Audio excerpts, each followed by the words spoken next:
For some people, being a part of a winning team is all they need. Being that employee who makes things happen, being that employee who makes your manager or supervisor proud, being that employee that your team members depend on. For some of us, that's all we need, that's all we want. But for others, being a part of the team is not enough. Some of us aspire to be the coach. Some of us aspire to be the leader. And if that's you, then this broadcast is what you need to listen to. Everybody, welcome back to the Dr. Derrick Noble Show as we continue what we started last week. Last week, we started talking about making the transition from being an employee to being the leader of the team. For some people, being a team player is great, but it's not what they aspire to. What they aspire to is to be the one who leads the team. Now, if that's not you, that's okay. But if that's you, I want you to listen closely over these next few weeks where we talk about making that leap from being a star employee to being the leader or the supervisor or the coach or the manager of the team. If you aspire to become a leader, a manager, a supervisor in your organization, there are several tips and several pieces of advice I want to give you. We started last week. The very first piece of advice I gave you was this: develop self-awareness. Everybody remember that? For those of you who were here with us last week, for those of you who may have missed it, I'm just going to do a quick recap. Last week, we said the most important thing, if you are going to make the leap from being an employee to being a manager, supervisor, leader, coach, whatever you want to call it, the first step is to develop self-awareness. Remember, we talked about that last week? So we said part of that is understanding your strengths, understanding your weaknesses, understanding your values, understanding your personality type, and understanding your leadership style. So we talked about that in depth.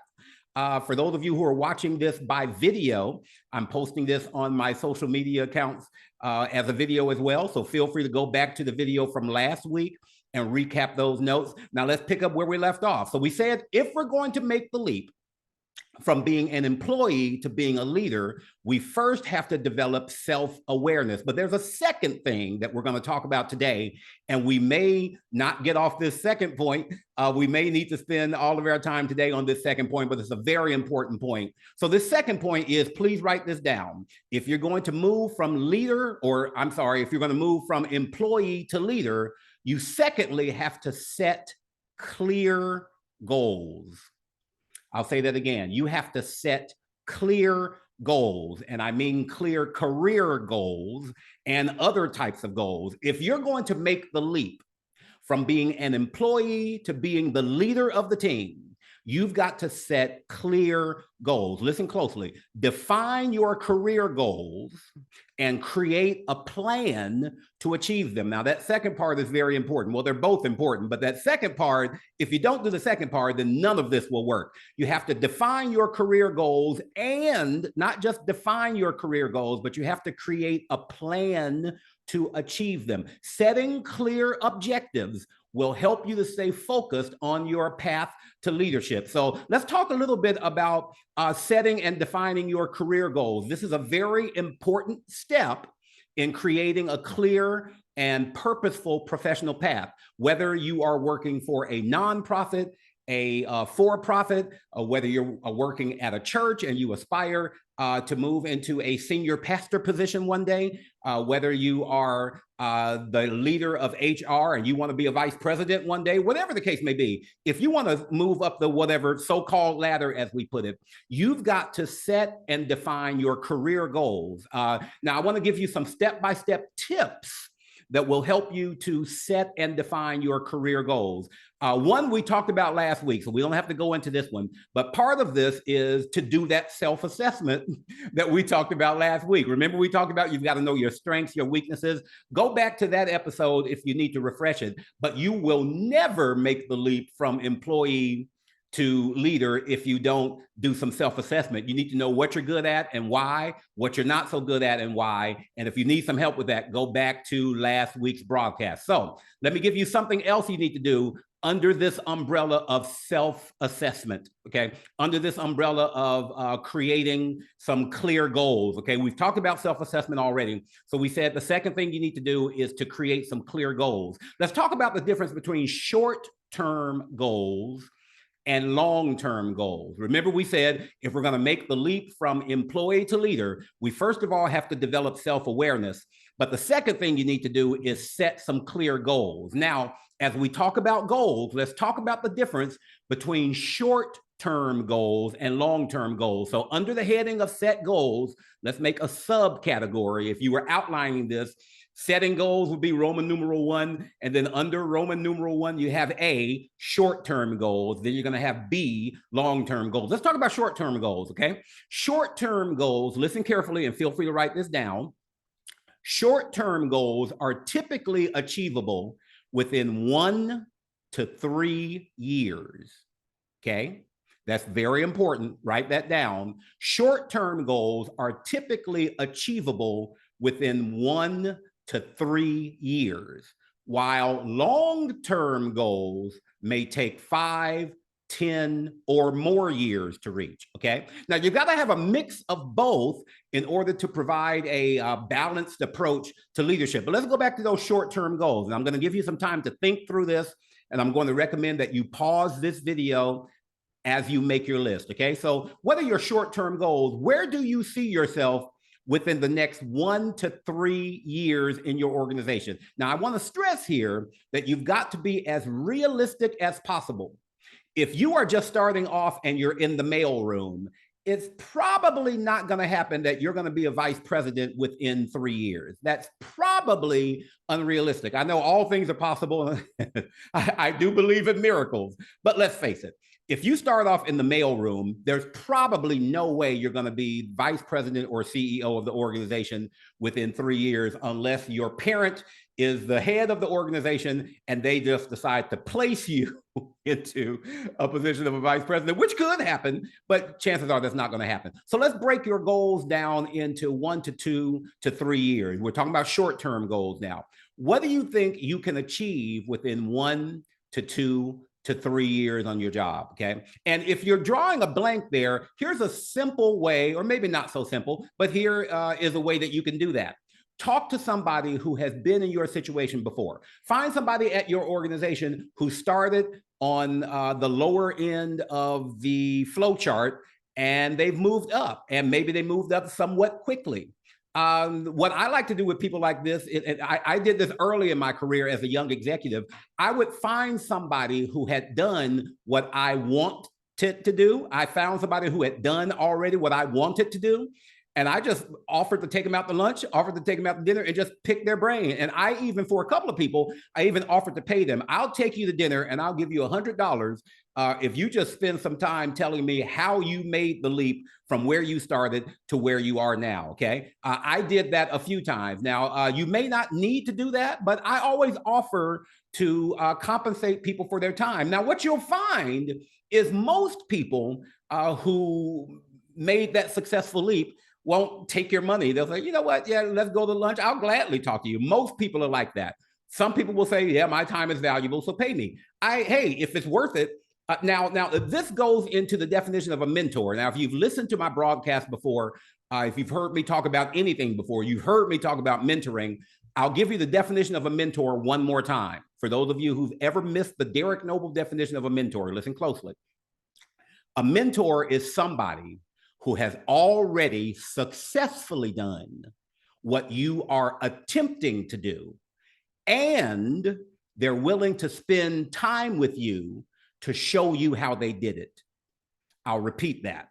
A mentor, M-E-N-T-O-R, is anybody, number one, who has already successfully done what it is you're trying to do. And number two, they're willing to spend time with you to show you how they did it. So if your short-term goal is to move up the ladder, find somebody who, in your organization or somebody in a similar organization who has already done that, and just pick their brain. Ask them, how did you move from here to there? I have a really good friend who is now a fully tenured professor in the state of Wisconsin. When he first got onto the faculty, he was an associate professor. No, not associate. He was an assistant professor.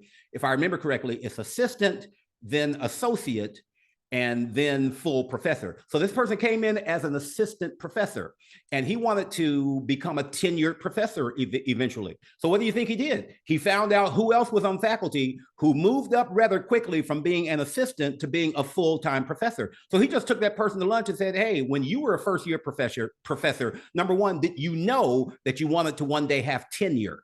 And if you did know that, how did you get there? And the person, I won't give you all the details, but the person basically shared with them how they went from assistant to full professor in a matter of about 4 or 5 years. So, but he said there are some things you can do to get yourself closer to that position in 1 to 3 years. He said, one of the things that you really need to do, I'll share this one with you. He said, one of the things you need to do is start publishing.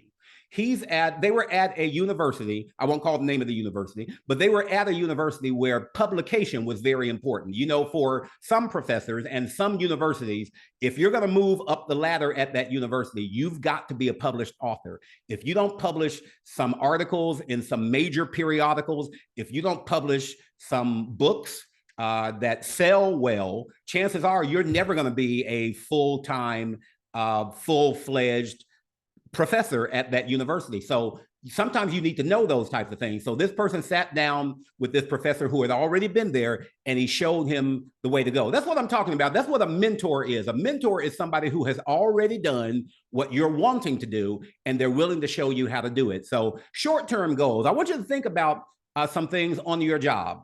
What are some things that you think are possible to achieve within 1 to 3 years that move you closer from being an employee to being a leader? So I want to ask you to pause the video for right now, and I want you to ask yourself 2 questions, okay? Number one, is there somebody in my organization, or is there somebody at a similar organization that I can talk to and ask them how they made the leap from employee to supervisor? So that's the first thing I want you to ask. Second thing I want you to ask yourself is, where do I see myself within 1 to 3 years in this organization, realistically? Pause right now and make that list, or make those lists. Okay, welcome back. Now that you've done that, you have a list of your short-term goals, and you have a list maybe of people who could possibly be a mentor for you. Let's move on now from short-term goals to long-term goals. Long-term goals usually take anywhere from 5 to 10 or more years. That's why they're called long-term goals. 5 to 10 or more years. These are things that you know you want to accomplish, but you know are not going to happen overnight. These are things that are going to take some time. And watch this. Not only are they going to take some time, but you are so dedicated and committed to this that you're willing to put the time in. Are you so dedicated and willing that you're dedicated and committed that you're willing to put the time in? I'll use myself as an example. One of my long-term goals was that I knew I did not want to be an employee for the rest of my life. I wanted to be the one who made the final decision. And there are a few reasons that went into that for me. But for me, number one was I wanted, listen closely, I wanted absolute freedom over my schedule. For me, that was a definition of professional happiness. Professional happiness for me was not so much about making money, although I would lie to you if I were to say making money wasn't important. But that's a secondary for me. It was definitely on the list. I ain't gonna lie. Yeah, I definitely wanted to make more money. So everybody does, or most everybody does. But that wasn't the number one priority for me. It was definitely in the top 3, but it was not my number one priority. My number one priority for professional happiness was I needed to have absolute control over my schedule. Some of you know, a few years back, it's been several years now, but a few years back, I was diagnosed with multiple sclerosis, okay? It's a neurological disease, and it affects parts of your body. And particularly for me, it affected my joints. My joints were hurting and aching. So I got the diagnosis. So I was going to have to be off work a lot. Now, at the time, my employers were understanding for a while. After a while, just like every employer, they're like, okay, now we know you've been sick, blah, blah. but when do you think you'll be able to come back? And when can we have you in the office every day from 9 to 5? So I felt the pressure. They weren't nasty about it. They weren't mean about it, but they were doing what employers do. We respect the fact that you're having some health issues, but we need you back at the office every day from 9 to 5. So I felt that pressure. Here's what happiness meant for me. I eventually wanted to get to the point where I did not have to fill out paperwork. I did not have to ask anybody if I could take off. I did not have to request time off to go to the doctor. I wanted to be so in control of my own life that if I wanted to take off, I could and wouldn't have to ask anybody and wouldn't have to miss anything. Now, for me, that's what freedom was all about. Freedom was, if I want to take off, I'll take off. If I want to go into the office, I'll go into the office, but I don't want or need anybody telling me what my schedule should be. To me, that is professional happiness. So that was why I decided as a long-term goal, and this was even before I had the MS diagnosis, for a long-term goal, I wanted to be, as James Brown would say, the untold boss. What does that mean? That means I'm the person who makes the final decision. I don't have to ask anybody's permission. And it's not just with health concerns. Let's say I want to go on vacation. I don't know too many organizations that will let you take a vacation, an international vacation, and be gone as long as you want to be gone. I wanted to be in such control of my life that if I wanted to go to Switzerland for 3 weeks, I could. If I wanted to take off for a week and not check in with anybody and not check emails or phone calls, I wanted that type of freedom. So a long-term goal for me was being in a position where I did not have to answer to anyone. And can I just tell you something? This is just me. Maybe it's the entrepreneur in me, but I could never go back to being an employee. I have been the president and CEO of my own company. I've been, sometime when I first started off, it was a one-man operation. I now have employees and people who answer to me, and I love it. I would not trade this for the world. And by the way, I have gotten some offers, many offers in the business world, and even an offer to take a governmental position. I won't get specific, but I've gotten offers that would pay me lots of money, not more than what I'm making now. Actually, I have the freedom over my schedule, and I'm doing very well now. But I've gotten offers that would pay me well. And it would be that consistent paycheck every week. Those of you who are entrepreneurs, you know how the world, the life of an entrepreneur can be. 1 week, you can have an $8,000 week. And then the next week, it's a $2,000 week. And then maybe the next week is an $800 week, whatever the case may be. Anybody who's ever been an entrepreneur knows that part of being an entrepreneur is you have to navigate the ups and downs. When I first started out, those ups and downs were very volatile. I look back on this and I laugh about it now. I'm grateful for where I am now. But I remember when I first started my own company several years ago, when I first branched out on my own, I signed an immediate contract to do a training, and I had a $10,000 week. I had a training, a series of trainings that paid me $10K. I was so excited about that. The very next week, it went from $10K to about $700. I'm like, oh my God. And it shocked me. I'm like, oh, so this is what being an entrepreneur is all about. When you're building your business, that's the type of thing that happens. We've gotten to the point now where that's not an issue as much, but you've got to understand that that's part of what it means. The reason I'm sharing that is part of your long-term goal is you have to be willing. Remember I said earlier, you have to be willing to make that sacrifice, and you have to be willing to navigate those ups and downs. That's part of what it means to be an entrepreneur. Are you willing to do that? And are you willing to say, I'm not going to start making 7 figures overnight? That didn't happen for me overnight.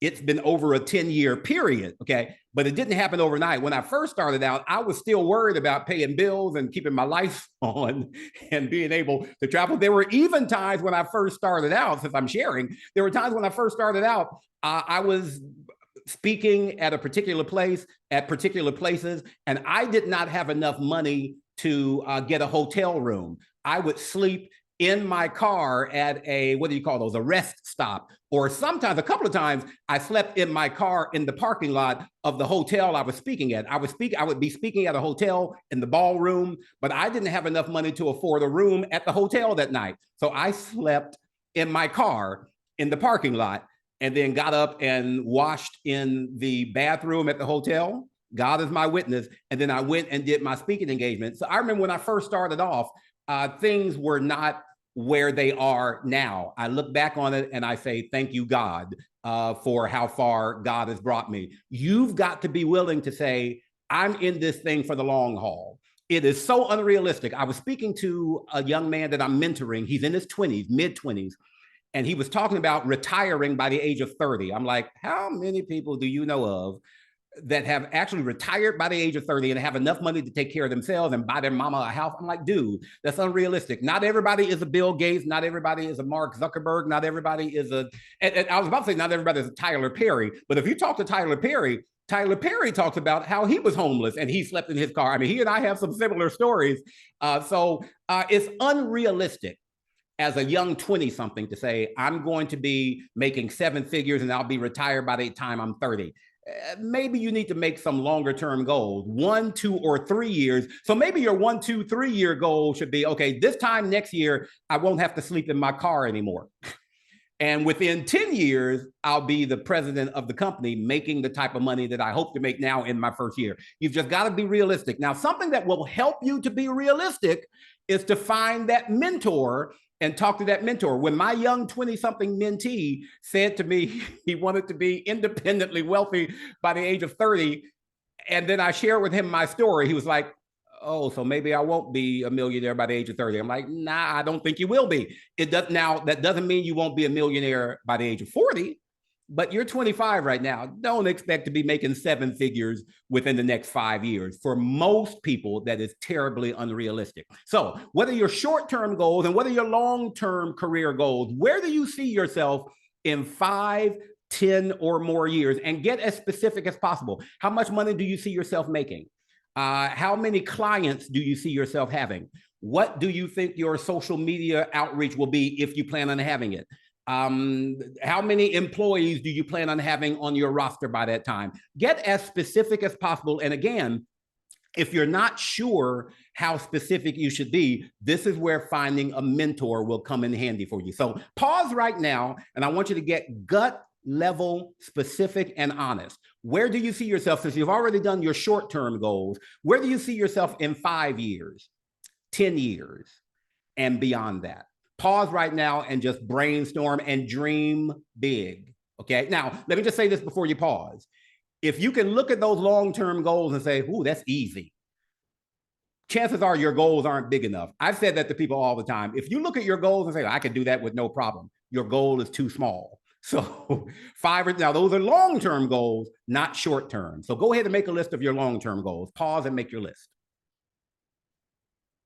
Okay, welcome back. So we've talked about setting and defining your career goals. So we said the steps to organizing your career goals are self-assessment, and then knowing the difference between short-term goals and long-term goals. Now, third, and we may not have time to get totally into this third one, but I do want to start this one. We're talking about setting your career goals. The third step in setting and defining your career goals is specificity and clarity. Specificity and clarity. Listen closely. Make your goals as specific and clear as possible. I'll say that again. Make your career goals as specific, and this one kind of goes hand in hand with the one I just gave you, short-term and long-term goals. Make your goals as specific and clear as possible. Let me give you an example. Instead of saying, I want to advance in my career, okay, that sounds good, but it's too broad. Instead of saying, I want to advance in my career, try saying something like this. I want to be promoted to a senior project manager within 2 to 3 years. Everybody see the difference there? See, I want to advance is very broad. I want to be promoted to a senior project manager within 2 to 3 years is a bit more specific. Let's go back to that example of the college professor. Rather than saying, I want to become closer to being a tenured professor. Thank you, but that's a little bit too broad.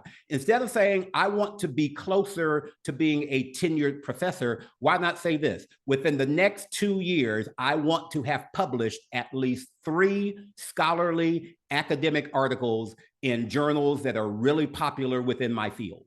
Everybody see what I just did there? You've got to make those goals that you have a bit more specific. You've got to make those goals that you have a bit clearer if you're going to reach them. Specificity and clarity are very important. Now, I'm sure everybody has by now heard of that acronym. Actually, it's an acrostic, SMART goals, SMART. Have you heard what those are? S stands for specific.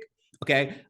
In fact, here's your homework assignment. I was going to give it to you, but let me make it a homework assignment. Let me make you work for this a little bit. How badly do you want to be a leader? Okay. Do some research on your own. If you've never heard of those, I want you to just Google SMART goals. And I want you to read every article you can find on SMART goals, SMART. And I want you to learn what that acrostic means. I already gave you the first one. The letter S stands for specific. You look up the other ones. What does the M mean? What does the A, the R, the T? And I want you, now that you've made your list of goals, I want you now to go through that list you made and see if you can make those goals into SMART goals. How specific can you make that goal? How measurable can you make that goal? So go through the goals that you've made and turn them all into SMART goals so that your goal doesn't just say, I want to be successful. Okay, I want to be, well, everybody wants to be successful. I want to be successful. I'll give you this last one and we'll be done for the day. I have loved for years, since I was a kid, I've loved the Jackson family, the musical family, the Jacksons, Michael, Jermaine, Tito, Janet, and all of them. I remember one time I was watching that reality show that the Jackson brothers did shortly after Michael died. Shortly after Michael died, they had a reality TV show where they were talking about their lives, their careers, and they were going to do a reunion tour. And this is, of course, right after Michael passed away. So Jermaine, I'll never forget, Jermaine and Tito Jackson were sitting down with the famous producers, Jimmy Jam and Terry Lewis. Anybody know Jimmy Jam and Terry Lewis? They used to be members of The Time, and they produced Janet Jackson. They are Grammy Award-winning producers. So the Jackson brothers sat down with them and said, hey, we want you all to be our producers for this reunion album. I will never forget, it was either Jimmy or Terry who asked Jermaine specifically, what types of songs do you want, Jermaine? What types of songs do the Jackson brothers want? And Jermaine said, well, we want some hits. Now, can you imagine what Jimmy Jam and Terry Lewis said to them? They said, well, Jermaine, everybody wants a hit. Every singer wants a hit. What types of songs do you want? What messages do you want your songs to convey? What types of beats do you want? He started getting him to be real specific. Don't just tell me you want a hit. Everybody wants a hit. What type of hit do you want? You've got to be that specific about your career goals. Don't just say, I want to be a success. What does success look like, feel like, smell like, sound like to you, okay? I'll say more about that next time. Thank you for listening. That's all the time that I have. God bless you, and I'll check you next time.